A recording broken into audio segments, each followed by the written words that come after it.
Bonjour à tous, j'espère que vous allez bien. Je vais vous présenter mon analyse d'une séquence de In the Mood for Love, qui est un film hongkongais réalisé par Wong Kar-wai en 2000. Le film raconte la rencontre à Hong Kong dans les années 1960 de Monsieur Chow et Madame Chan et explore leurs relations complexes et mélancoliques. Ils sont voisins, ils ne se connaissent pas vraiment, mais vont réaliser un jour que la femme de l'un a une aventure avec le mari de l'autre. Cette dure révélation va les rapprocher, mais plutôt que de se venger en vivant leur propre idylle, ils décident de résister là où leurs époux ont cédé. Nous ne serons jamais comme eux, répète-t-il souvent. Donc la séquence que je vous présente survient vers le milieu du film. Monsieur Cho a disparu depuis quelques jours sans donner de nouvelles, mais finit par appeler Madame Chan pour lui donner rendez-vous dans une chambre d'hôtel. Et le point d'entrée de notre analyse, ce sera comment Wong Kar-wai joue-t-il avec nos attentes dans cette séquence et pourquoi. Et je vous laisse maintenant apprécier l'extrait. Oui?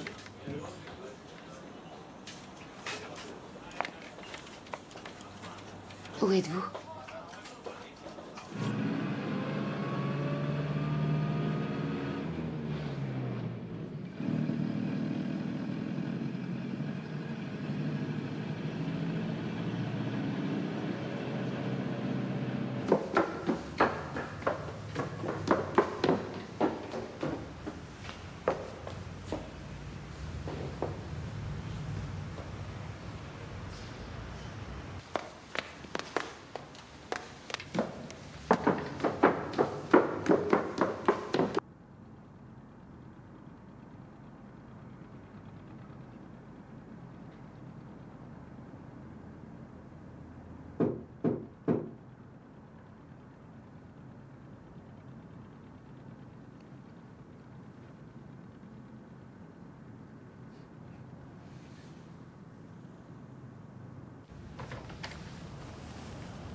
À demain après le bureau? Ce n'est pas nécessaire. J'ai juste besoin de repos. Ça ne me dérange aucunement. Je vous apporterai à manger. Qu'aimeriez-vous? Peu importe. Je vais vous laisser. Reposez-vous. Appelez-moi une fois chez vous. Faites sonner 3 fois. Puis raccrochez. D'accord.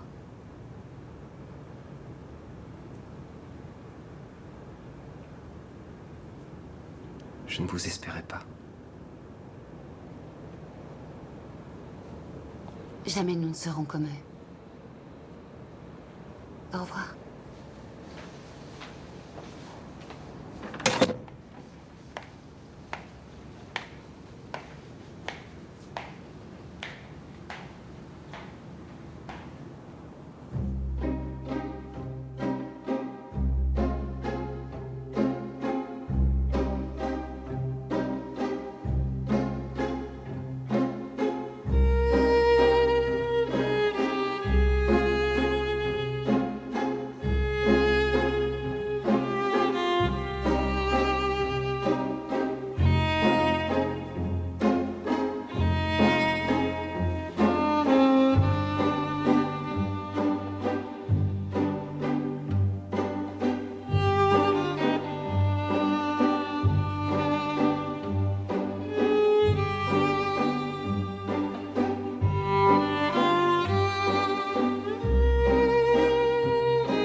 S'il te plaît, dis-moi la vérité. Voilà, j'espère que ça vous a plu. Malheureusement pour les besoins de la vidéo, je n'ai pu trouver qu'une version française, mais la traduction est fidèle et la séquence peu bavarde. Donc bon, j'espère que ça ne vous a pas trop perturbé. Donc tout d'abord sur le découpage. Vous l'aurez remarqué, la séquence est assez hétérogène et clairement composée de trois parties. D'abord Madame Chan se rendant à l'hôtel, puis la discussion dans le couloir entre les deux personnages, puis la scène centrale, à savoir le passage musical dans la chambre. J'ai aussi décidé de laisser les 10 secondes qui suivent lorsque la musique s'estompe au début du nouveau dialogue. Du coup, c'est vrai qu'on coupe au milieu d'un plan, mais la fin de la musique semblait pour moi être un marqueur de rupture suffisamment pertinent.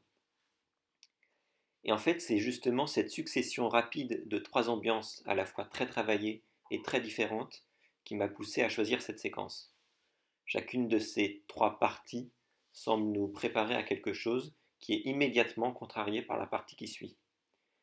Donc on va d'abord étudier la première partie, du moment où Madame Chan décroche le téléphone à celui où elle toque à la porte de la chambre. C'est une séquence qui met en avant la solitude des deux personnages et leur désir de se retrouver. Donc on commence avec un plan rapproché taille et un travelling avant avec un léger panoramique gauche-droite puis bas-haut. La caméra s'approche du combiné qui vient de sonner, puis accompagne son mouvement quand il est décroché.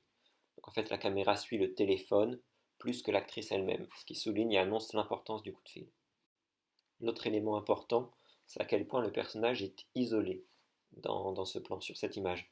D'abord isolé par les lignes de force, on a des verticales très importantes qui l'enferment au milieu de l'image, et puis elle est aussi enfermée entre le premier plan et l'arrière-plan, puisque Wong Kar-wai fait le choix d'avoir le premier plan obstrué par une plante qui est très floue et une cloison.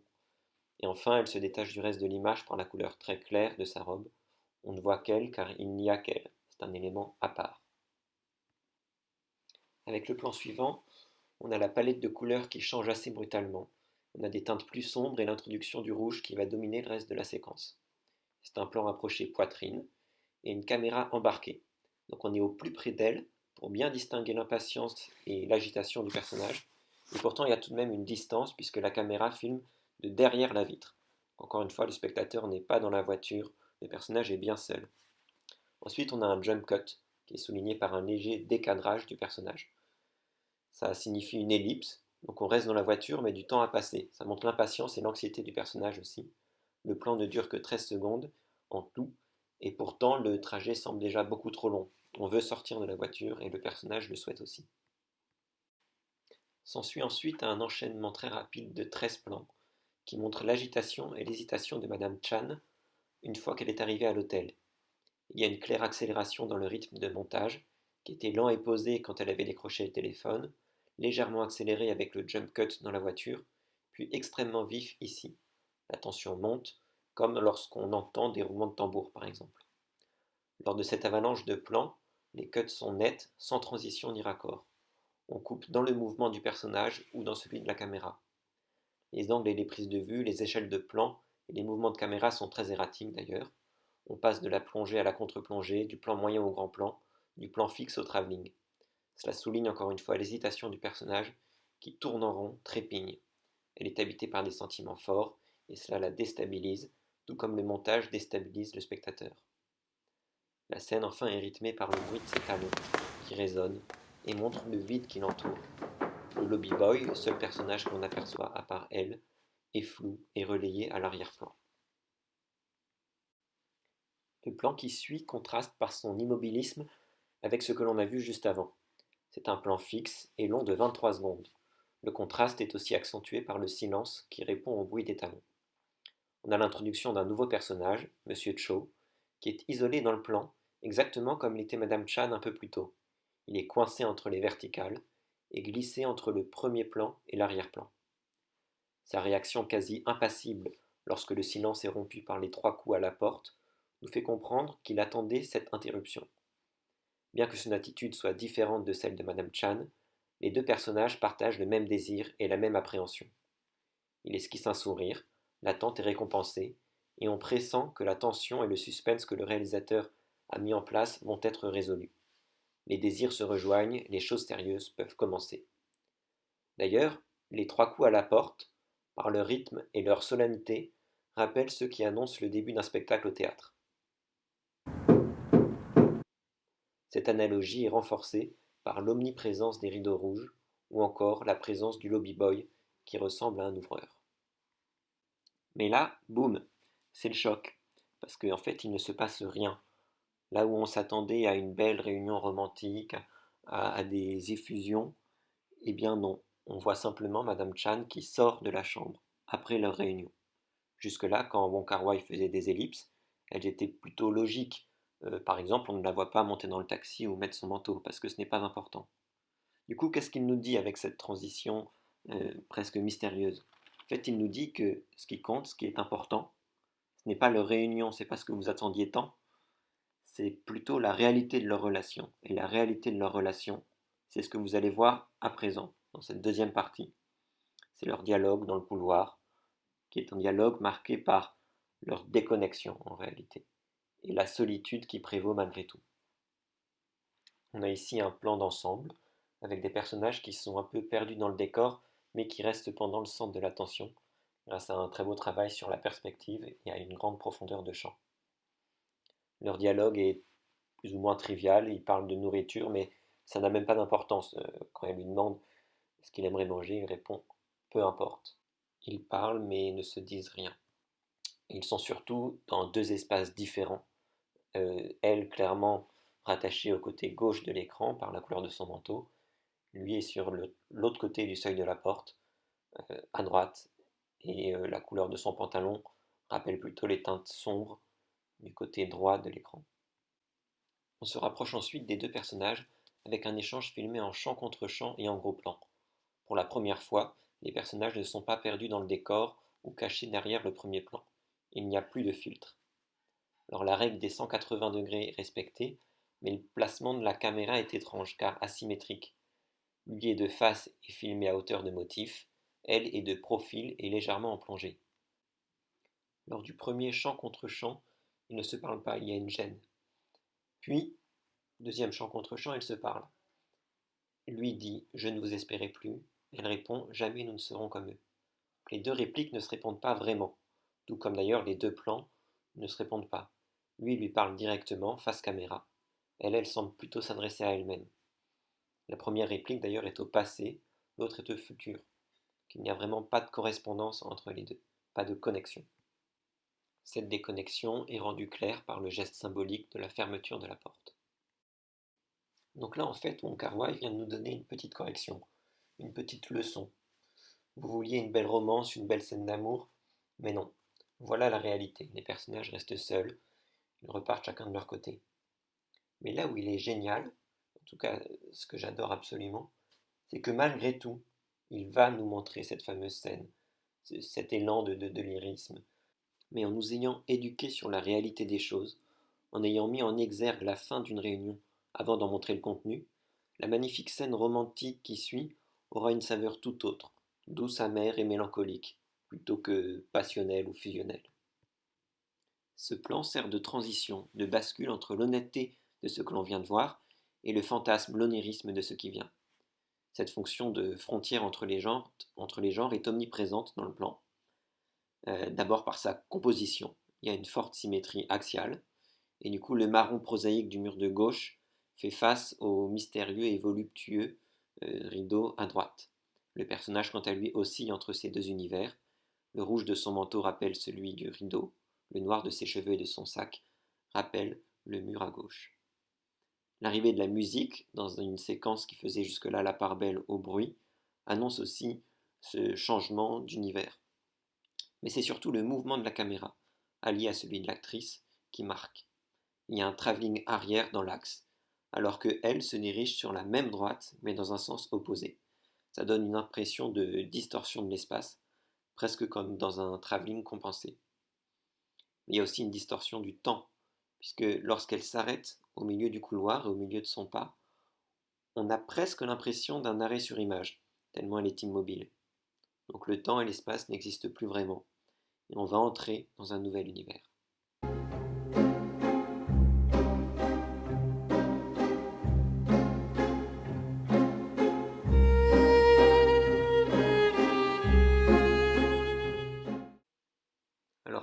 il faut éviter un contresens, hein. Ce n'est pas un flashback. Wong Kar-wai ne rompt pas la chronologie. En fait, c'est un condensé des rencontres suivantes qu'ils auront dans cette chambre. Ça, on le sait en fait grâce aux robes de Madame Chan qui changent le long de la séquence. Il s'agit d'une suite de 6 plans assez complexes. Et la cohérence en fait est apportée par la musique et par l'unité de lieu. En réalité, ça se déroule donc à 4 moments différents. Euh, en tout cas, Madame Chan porte 4 robes différentes lors de la séquence. Alors avant tout, parlons de la musique, qui est composée par Shigeru Umebayashi, qui est l'auteur de la BO de In the Mood for Love, mais le thème est originalement écrit pour un autre film, Yumeji. C'est une valse. En fait, tout dans la séquence semble jouer sur cette idée de valse. C'est le ballet qui avait été annoncé dans la première partie. Par exemple, les mouvements latéraux de la caméra, mais également les stores des volets et puis le fait que les personnages soient assis introduisent pour la première fois de la séquence l'idée d'horizontalité. Ils permettent de lier les personnages. Jusque-là, tout était construit autour de verticales qui soulignaient l'isolement de Monsieur Cho et de Madame Chan. La caméra fait donc des mouvements amples et balancés qui rappellent la valse, et des panneaux travelling enrobent les personnages. La scène est un ralenti qui sublime les gestes et accorde une dimension supérieure à des actions plutôt banales. Il y a énormément de douceur et de tendresse dans la manière dont les corps sont caressés et bercés par la caméra. D'ailleurs, pour la première fois de la séquence, les coupes ne sont plus brutales. Alors, ça reste des cuts, mais le réalisateur attend que la caméra se pose, reprenne une respiration pour couper, ou alors la coupe se fait sans qu'il y ait de rupture dans le mouvement de la caméra. Du coup, on a presque l'impression d'une transition envolée. C'est également une scène très sensuelle et même sensorielle. Ce sont les sens qui sont sollicités. On a de la musique évidemment, extradiégétique, que vous entendez, mais aussi une musique intradiégétique puisqu'on le voit mettre un disque. Le goût est invoqué par le fait qu'il mange, et même le toucher est présent. Déjà, elle le caresse, et puis les textures sont très travaillées. Le papier et la chemise sont froissés, les vitres sont teintées, il y a de la fumée dans l'air. Enfin, bien sûr, le tout est très visuel, avec ses teintes chaudes et sombres, cette ambiance mordorée et la complexité de l'image. On pourrait enfin voir le tout comme une métaphore de l'acte sexuel, ou au moins comme un palliatif. Parce que bon, deux adultes qui se retrouvent dans une chambre d'hôtel pour goûter au plaisir des sens, ce n'est pas innocent. Ce sont donc des moments bénis, et les deux semblent enfin heureux. Pourtant, plusieurs éléments suggèrent le caractère éphémère de ce bonheur. Déjà, c'est un bonheur interdit, secret. On a l'impression que les personnages se cachent, et nous les observons à la dérobée, derrière le rideau ou à travers un miroir. D'ailleurs, eux-mêmes ne se regardent pas directement non plus, comme montré par cette très très belle chorégraphie des yeux.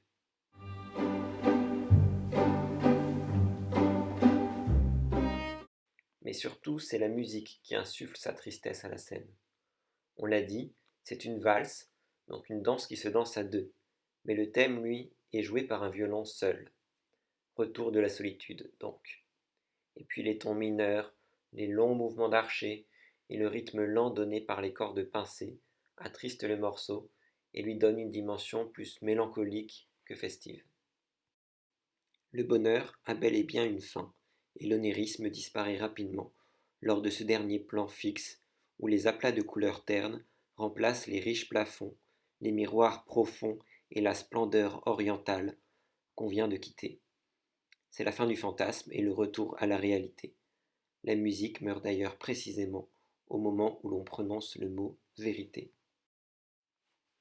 Au début de l'analyse, on s'était demandé comment Wong Kar-wai joue-t-il avec nos attentes et pourquoi.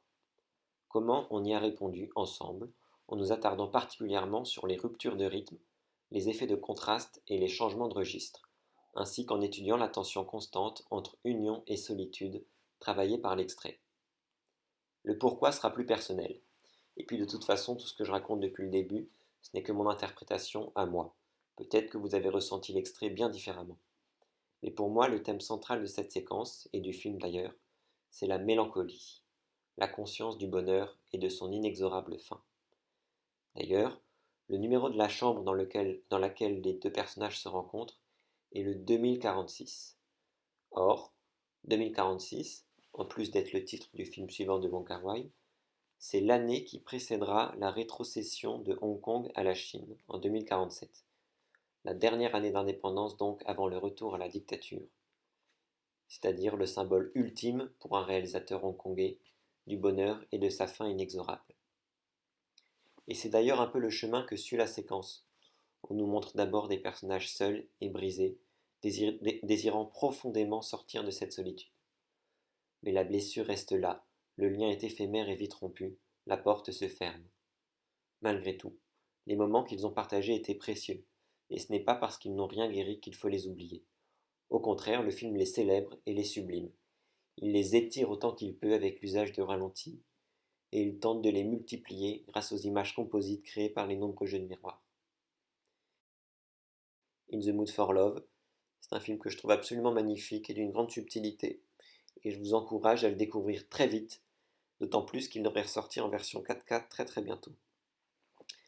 Voilà, merci de m'avoir écouté, vous me manquez, bravo à ceux qui ne se sont pas endormis, et je vous fais de très gros bisous.